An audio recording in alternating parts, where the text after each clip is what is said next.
sangat dimuliakan, tentu pertama kita panjatkan puji syukur kehadirat Allah. Alhamdulillah malam ini kita bisa bermuajahah, bertemu kembali di tempat yang insya Allah penuh barokah, dalam rangka kita bersama-sama mendekatkan diri kepada Allah dengan wasilah kita zikir dan sholat bersama. Mudah-mudahan kita mohon pada Allah ini menjadikan satu wasilah yang memudahkan kita baik urusan dunia maupun urusan akhirah. Amin Allahumma amin. Salat wa salam semoga tetap tercurahkan kepada junjungan kita Nabi Agung Muhammad sallallahu alaihi wasallam, para keluarga, para sahabat dan para pengikutnya ila yaumil qiyamah. Mudah-mudahan kita semuanya kelak di yaumul qiyamah mendapatkan syafaatnya dari baginda Nabi Muhammad sallallahu alaihi wasallam. Amin ya mujibas syailin. Saudara yang saya hormati, kata guru kita, jadi setiap majelis itu kalau ada sholawatnya, kalau ada bab masalah ilmu agama, maka Allah itu menurunkan malaikat bi alfin, 1000 malaikat bergantian. Untuk apa Allah turunkan malaikat? Yang tujuannya untuk membawa rahmat dari Allah diberikan kepada para jamaah. Apakah mesti kalau jamaah itu majelis harus banyak? Tidak juga. Yang penting lebih dari satu sudah namanya majelis itu jamaah. Kalau si tok bukan majelis lagi, jalasa lungguh dewe-dewe. Berarti kalau lebih dari satu berarti al-majlisu itu namanya sudah memenuhi syarat untuk kemudian Allah menurunkan malaikat.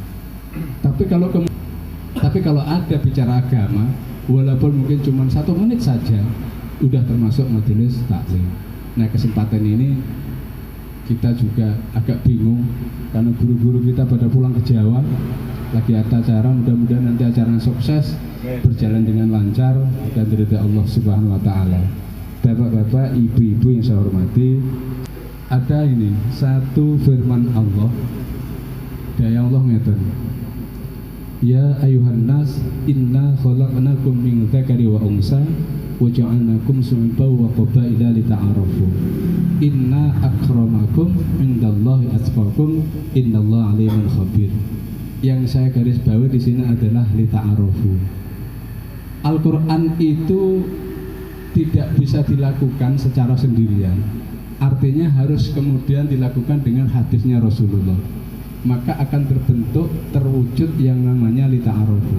Kalau kita baca ayat itu bagaimana cara lita'arufu nggak dijelasin, maka kemudian harus pakai cara yang dicontohkan oleh baginda Nabi Muhammad sallallahu alaihi wasallam. Nah, kemarin bicara tentang lita'arufu. Lita'arufu itu akan bisa kita jalankan kalau kemudian kita pakai dengan yang dicontohkan baginda Nabi Muhammad sallallahu alaihi wasallam. Dari kanjeng Nabi, man kana yu'minu billah wal yaumil akhir falyukrim jarahu. Orang yang beriman kepada Allah dan kemudian beriman pada hari akhir, falyukrim jarahu, maka muliakanlah tetangga. Ya, tetangga kita kan tidak semua muslim, tetangga kita enggak semua seiman dengan kita.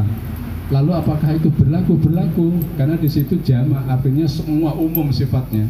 Kita aruf itu umum, tidak mesti harus sama orang muslim, enggak, umum. Nah, jadi orang kalau menyatakan, oh saya beriman pada Allah dan Rasulnya, falyukrim jaru, muliakan tetangga. Lah, memuliakan tetangga itu tidak mesti kita berikan makanan seenak-enaknya, enggak. Tidak mesti kemudian kita membantu fasilitas, tidak harus begitu. Tetapi memuliakan tetangga bisa dengan perilaku yang baik, bicara yang baik.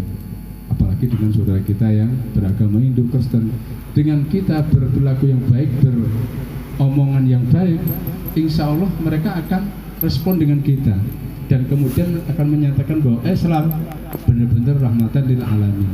Wong pemeluknya aja sama kita baik, berarti Islam itu benar. Nah, dengan demikian insya Allah lambat laun, cepat atau lambat, orang akan respon dengan agama Islam. Sehingga yang kemudian negatif-negatif itu akan tersingkirkan, bahkan akan terlupakan. Kemudian yang berikutnya, man kana yu'minu billah wal yaumil akhir falyukrim dhaifahu.